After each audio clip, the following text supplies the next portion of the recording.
बात प्राचीन महाभारत काल की है। महाभारत के युद्ध में जो कुरुक्षेत्र के मैदान में हुआ, जिसमें 18 अछोड़ी सेना मारी गई। इस युद्ध के समापन और सभी मृतकों को श्रद्धांजलि देने के बाद पांडवों सहित श्री कृष्ण पितामह भीष्म से आशीर्वाद लेकर हस्तिनापुर को वापस हुए। तब श्री कृष्ण को रोककर पितामह ने श्री कृष्ण से पूछ ही लिया, मधुसूदन, मेरे कौन से कर्म का फल है जो मैं सरसैया पर पड़ा हुआ हूँ। यह बात सुनकर मधुसूदन मुस्कुराए और पितामह भीष्म से पूछा, पितामह, आपको कुछ पूर्व जन्म का ज्ञान है? इस पर पितामह ने कहा, हाँ, मुझे अपने 100 पूर्व जन्मों का ज्ञान है कि मैंने किसी व्यक्ति का कभी अहित नहीं किया। इस पर श्री कृष्ण मुस्कुराए और बोले, पितामह, आपने ठीक कहा कि आपने कभी किसी को कष्ट नहीं दिया, लेकिन 101वें पूर्व जन्म में आज की तरह आप तब भी राजवंश में जन्म लिए थे और अपने पुण्य कर्मों से बार बार राजवंश में जन्म लेते रहे। लेकिन उस जन्म में जब आप युवराज थे, तब एक बार आप शिकार खेलकर जंगल से निकल रहे थे। तभी आपके घोड़े के अग्रभाग पर एक करकेटा एक वृक्ष से नीचे गिरा।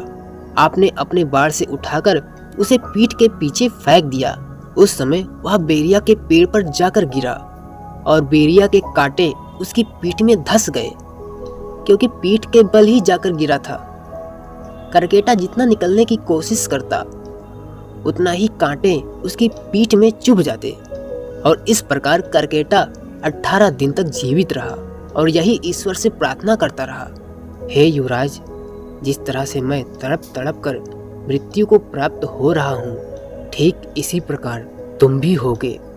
तो हे पितामह भीष्म, आपके पुण्य कर्मों की वजह से आज तक आप पर करकेटा का श्राप लागू नहीं हो पाया, लेकिन हस्तिनापुर की राजसभा में द्रौपदी का चीरहरण होता रहा और आप मूक दर्शक बनकर देखते रहे, जबकि आप सक्षम थे उस अबला पर अत्याचार रोकने में, लेकिन आपने दुर्योधन और दुशासन को नहीं रोका।